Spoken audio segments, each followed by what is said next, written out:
Shalom saudaraku yang dikasihi Tuhan, The Stoners, dan semua pemirsa. Pembahasan kita hari ini adalah bersyukurlah kepada Tuhan. Kita langsung saja ke ayat firman Tuhan, yaitu di dalam 1 Tawarik 16 ayat 34. Demikianlah firman Tuhan. Bersyukurlah kepada Tuhan sebab Ia baik, bahwasanya untuk selama-lamanya kasih setianya. Nah, ini mungkin seperti lirik lagu ya. Ini sebenarnya adalah nyanyian ya, nyanyian dari seorang raja yaitu Daud yang diurapi Tuhan. Nah, untuk kita-kita, kalian-kalian yang mungkin baru belajar baca Alkitab, baru belajar Alkitab, baru di Perjanjian Lama, baru di awal-awal, itu pasti kalian sering sekali mendengar atau membaca ayat ini ya. Ini banyak sekali diulang-ulang, bahkan sampai Yeremia pun ada ayat firman ini. Bersyukurlah kepada Tuhan sebab Ia baik, bahwasanya untuk selama-lamanya kasih setianya. Ini memang menjadi nyanyian ya. Memang ini nyanyian dari Daud karena kebaikan Tuhan ya. Kalau kita baca di ayat sebelumnya, bagaimana tuh perbuatan-perbuatan Tuhan yang ajaib itu mereka rasakan gitu. Nah, bagaimana dengan kehidupan kita ya? Di sini Daud tidak hanya mengajak bangsa Israel. Kalau kita baca lagi di ayat-ayat pokoknya itu sebelum ini, Daud mengajak seluruh dunia untuk bersyukur kepada Tuhan gitu ya kan. Nah, bedanya apa? Kalau bangsa Israel kan dikasihkan kemerdekaan seperti itu ya. Nah, kalau kita itu bagaimana? Bersyukur kepada Tuhan atas apa gitu. Nah, di sini ada dua hal yang akan kita bahas. Yang pertama, sebab Ia baik. Di sini dikatakan bersyukurlah kepada Tuhan sebab Ia baik. Nah, kebaikan apa yang patut kita syukuri? Kebaikan apa aja ya? Tuhan itu baik. Di sini dikatakan sebab Ia baik ya. Tuhan itu baik. Ya, jadi kita bersyukur dari hal-hal yang paling dahsyat dalam kehidupan kita, mujizat-mujizat yang kita alami, sampai yang paling sederhana, yang paling mungkin orang gak anggap itu. Atau mungkin kalau di ibadah-ibadah seperti komsel atau ibadah kaum muda, ibadah youth, kalau misalnya pendeta itu tanya atau pemimpin-pemimpin komsel, barangkali ada yang mau kesaksian. Nah, banyak itu yang skip. Padahal nggak tahu kita ada, misalnya dalam satu kelompok sel itu kita ada duduk situ mendengarkan firman Tuhan, bisa memuji dan memuliakan Tuhan. Itu sebenarnya hal yang bisa kita saksi. Maksudnya kita bisa pakai itu untuk jadi bahan untuk bersaksi.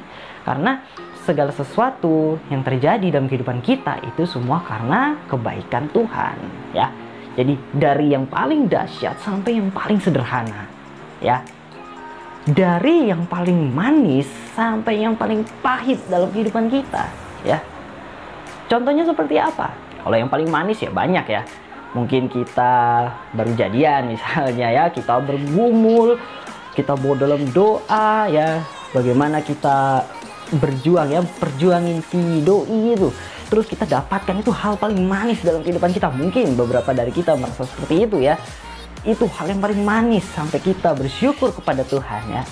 Tapi di sini juga sampai yang paling pahit pun kita harus bersyukur karena itu memang kebaikan Tuhan. Contohnya yang paling pahit seperti apa?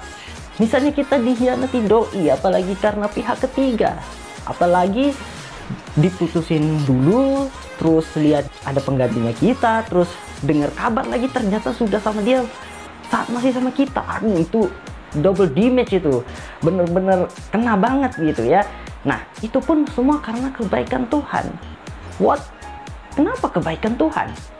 Jadi gini, kalau dia mengkhianati cintamu yang tulus, itu artinya Tuhan menyingkapkan bahwa sesungguhnya dia tidak layak untuk menerima cintamu yang tulus dari hati. Waduh, jadi quotes ya. Ya memang seperti itu. Ya, jadi segala sesuatu itu dari yang paling manis sampai yang paling pahit itu semua karena kebaikan Tuhan. Ya, Tuhan baik. Ya, kita dikhianati artinya Tuhan singkapkan bahwa ternyata memang dia itu nggak pantas gitu. Jangan sampai sudah keburu terikat pernikahan baru nyesel nanti ya kan. Kalau sudah begitu ya mau nggak mau harus bersama sampai mau memisahkan.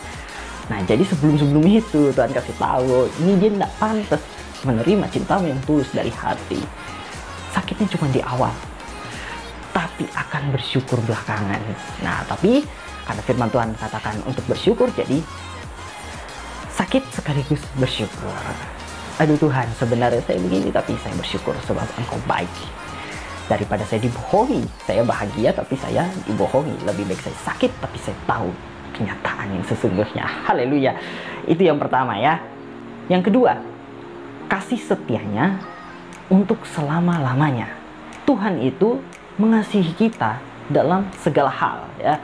Kasih Tuhan bagi kita itu dalam segala hal. Ya seperti tadi yang sebelumnya saya katakan ya, dari yang paling dahsyat sampai yang paling sederhana, dari yang paling manis sampai yang paling pahit. Itu bentuk dari kebaikan dan kasih setia Tuhan juga. Nah, salah satu contoh ya, contoh besar kasih Tuhan itu ada di mana? Pada pengorbanannya. Yohanes 3 ayat 16. Karena begitu besar kasih. Nah, karena begitu besar kasih Allah akan dunia ini sehingga Ia mengaruniakan anak yang tunggal supaya setiap orang yang percaya kepadanya tidak binasa melainkan beroleh hidup yang kekal. Itu udah bentuk kasih Tuhan yang terbesar bagi kehidupan kita ya. Jadi kita sudah tahu ya kenapa kita harus bersyukur kepada Tuhan ya. Yang pertama sebab Ia baik ya. Dari yang terdahsyat sampai yang paling sederhana ya. Setiap kejadian dalam kehidupan kita itu semua karena kebaikan Tuhan ya. Bahkan dari yang termanis sampai yang paling pahit pun itu semua karena kebaikan Tuhan. Yang kedua adalah karena kasih setianya ya.